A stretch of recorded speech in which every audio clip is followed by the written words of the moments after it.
पिछली बार मैंने पढ़ाया था रिडक्स रिएक्शन तक। अब जो आगे है एक्सोथर्मिक और एंडोथर्मिक रिएक्शन, उसके ऊपर आज चर्चा करेंगे। एक्सोथर्मिक रिएक्शन क्या होता है?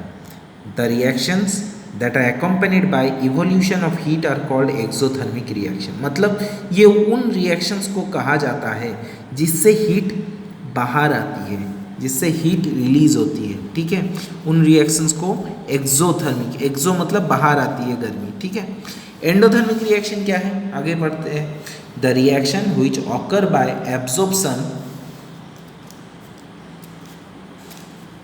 of heat energy are called endothermic reaction. It is also called hypothermic reaction. एक शॉर्ट क्वेश्चन है, ठीक है, इसको ध्यान से पढ़ना। शॉर्ट क्वेश्चन है, एंडोथर्मिक रिएक्शन उसका शॉर्ट क्वेश्चन है। ये रिएक्शन में क्या होता है?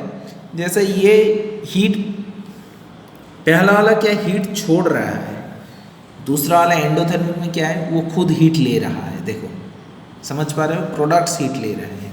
प्रोडक्ट पहले वाले में प्रोडक्ट्स के साथ हीट बाहर आ रहा था, देखो एरो के बाद हीट है, यहाँ पे हीट ज़रूरत है, हीट एरो के पहले हीट है। ठीक है, समझ पा रहे हो? फिर effects of oxidation reaction in daily life. ये जो ऑक्सीडेशन रिएक्शन हो जाता है ना, उससे हमारे डेली लाइफ में क्या इफेक्ट पड़ता है? कोरोजन होता है। देखो मेटल्स देखोगे तुम, एयर वाटर के साथ केमिकल रिएक्शन होके, धीरे धीरे रिएक्शन होके तुम देखोगे लोहे पे जंग लग जाता है। वो सब एक एक इफेक्ट ऑफ कोरोजन है। जो स्टील रेलिंग है, ब्रिजेस है, कार का बॉडी हो, शिप हो, ये सब में जंग लग जाता है। किस लिए? स्पेशली वो लोग आयरन से बने हुए हैं और इसलिए देश का बहुत पैसा खर्च होता है ये इसी का रख रखाव के लिए इसको।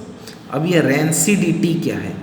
It is a process of slow oxidation of oil and fat present in food materials resulting in the change of smell and taste. Okay, मतलब देखो, जो चिप्स पैकेट तुम लोग खरीदते हो, पोटैटो चिप्स हो, लेज हो, तुम लोग देखे होगे उसमें एयर होता है।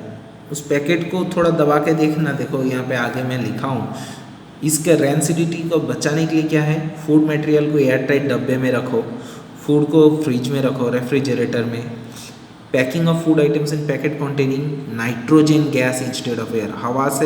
हवा ना रख के नाइट्रोजन गैस, वो जो तुम्हारा लेज पैकेट में, उसमें अगर नाइट्रोजन गैस ना डाला जाए ना, वो जो हवा होता है, तुम लोग देखते हो हवा भरती है, उसमें नाइट्रोजन गैस होता है। ठीक है, अब वो नाइट्रोजन गैस अगर नहीं रखेंगे ना, वो तो लेज जो चिप्स होता है ना, वो ये से बना हुआ है ना, किससे?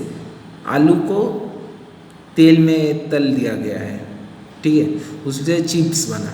अगर उसको अगर एयर में पैक कर दिया गया ना, उसमें एक गंदा स्मेल आएगा, सड़ जाएगा। इसलिए उसको नाइट्रोजन गैस में पैक किया गया, क्योंकि नाइट्रोजन रिएक्ट नहीं करता है। आगे की रीजंस है, मैं तुम्हें दूंगा क्वेश्चन आंसर्स।